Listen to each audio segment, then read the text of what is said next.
ప్రశ్న రావణ్ అరెస్ట్ గురించి అందరికీ తెలిసిందే. కానీ ఆయన వెనకున్న అసలు శక్తుల గురించో ఎవరికీ తెలియదు.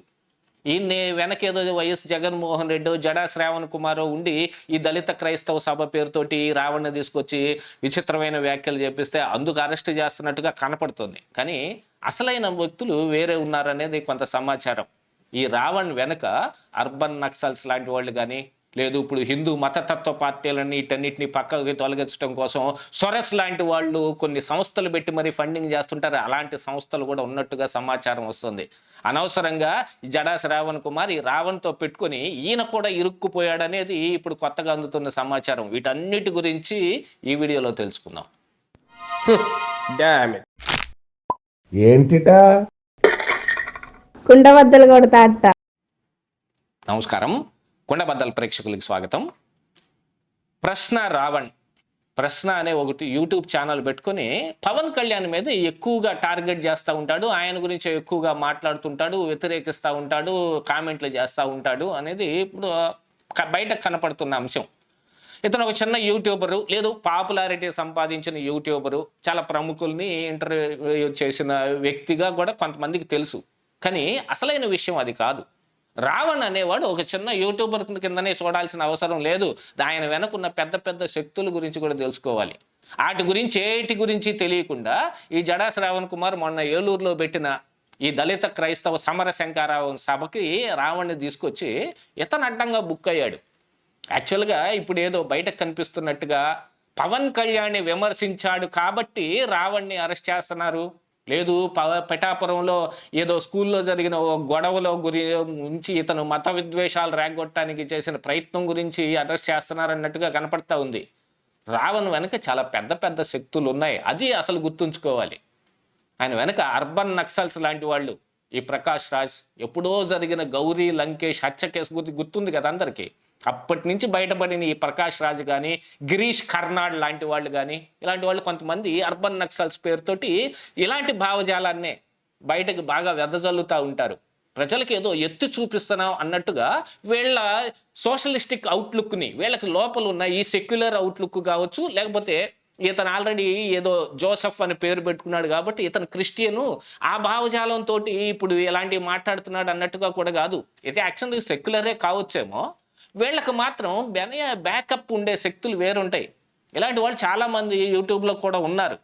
ఇతను బాగా పాపులర్ అయ్యాడు ఎందుకంటే ఇతను నోటి దూర్సు ఎక్కువ. ఇతను పవన్ కళ్యాణ్ మీద చాలా కామెంట్స్ చేస్తూ ఉంటాడు.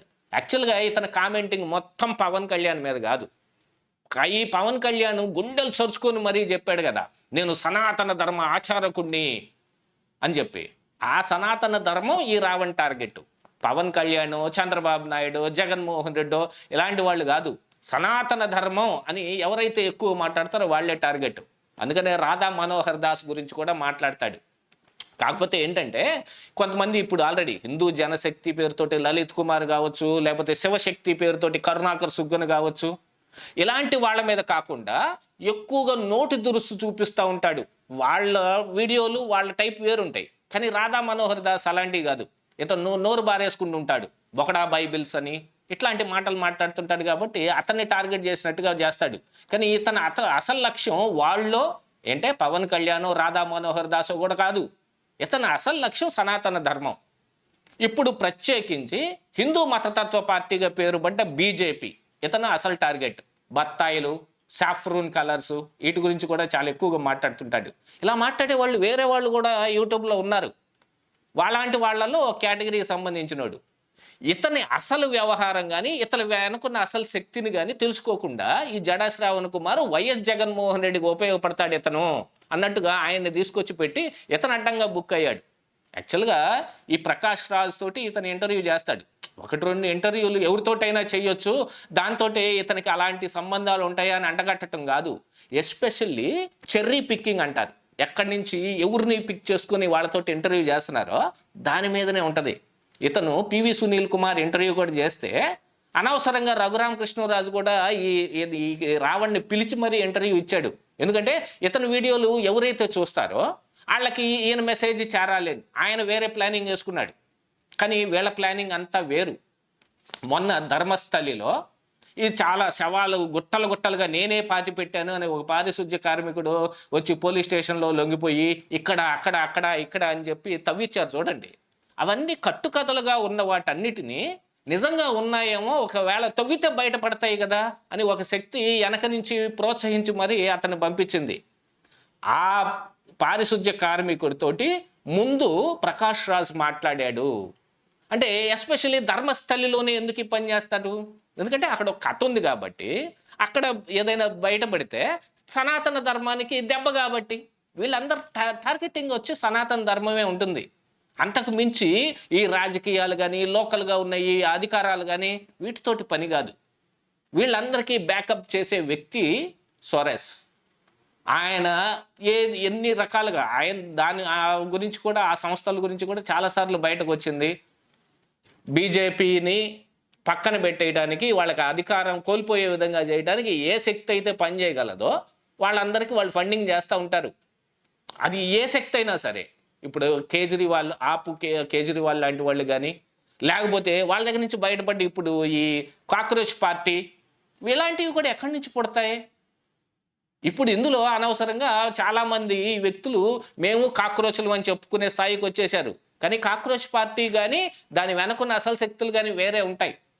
యాక్చువల్గా వీళ్ళందరినీ కాంగ్రెస్ పార్టీ కావలసిన వరకు వాడుకొని తర్వాత పక్కన పెట్టేస్తుంది. ఎందుకు అనంటే మళ్ళీ ఇండియాలో ఉన్న ఈ రాజకీయం వీటితోటి ఈ కాంగ్రెస్ పార్టీకి చాలా అవసరం. కాకపోతే వాళ్ళకి కావాల్సిన విధంగా ఏదైనా రూట్ క్లియరెన్స్ కావాలంటే దాన్ని క్లియర్ చేసి ఇస్తారు. కానీ బీజేపీ ఉంటే అలాంటివి కాదు కదా. దాంతోపాటుగా ఇప్పుడు మొత్తంగా ఇక్కడ ఏదో ఒక రకంగా ఇది హిందూ దేశంగా మళ్ళీ తిరిగి చేసేయాలి అనే ఒక కోరిక కూడా వీళ్ళకు ఉంటుంది. అలాంటి వాళ్ళు చాలామంది మాట్లాడుతుంటారు. వీళ్ళకి వ్యతిరేకంగా మాట్లాడే శక్తులు కూడా ఉంటాయి.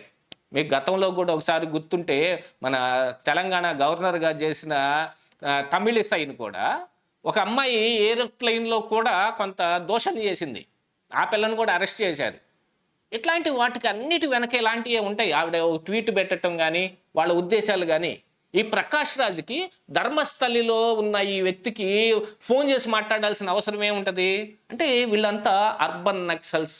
గిరీష్ కర్నాడ్ కానీ, గౌరీ లంకేష్ కానీ, ఈ ప్రకాష్ రాజ్ కానీ, ఇలాంటి వాళ్ళందరికీ చాలా ఇందులో ప్రమేయం ఉంటుంది. వీళ్ళందరి లక్ష్యం ఏముంటుంది అంటే, సోషలిస్టిక్ అవుట్లుక్ తోటి, సెక్యులర్ పేరుతోటి హిందూ ధర్మం మీద దాడి చేస్తారు, సనాతన ధర్మం మీద దాడి చేస్తారు.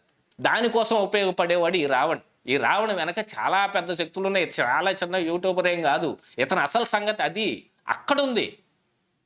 కాకపోతే ఇప్పుడు ఏదో పవన్ కళ్యాణ్ అన్నాడని జన సైనికులు కోడిగుడ్లతోటి దాడి చేసే ప్రయత్నం చేస్తున్నారు. ఇవన్నీ వేస్ట్ మాటలు. ఈ అరెస్టులు నిలబడే కాదు, ఇవి నిలబడే కాదు. అసలు పని చేయాల్సింది వాళ్ళ వెనకున్న ఉద్దేశం మీద. ఆ ఉద్దేశాలు బయట పెట్టకుండా, ఎవరికి ప్రజలకి దాన్ని ఎత్తు చూపించకుండా వీళ్ళంతా వేరే పనులు చేస్తుంటే, ఇప్పుడు అనవసరంగా ఈ రావణాసురుడు ఇప్పుడు రాముడిలాగా హీరో అయిపోయి కూర్చున్నాడు. ఇదే ఈరోజు కుండబద్దలు.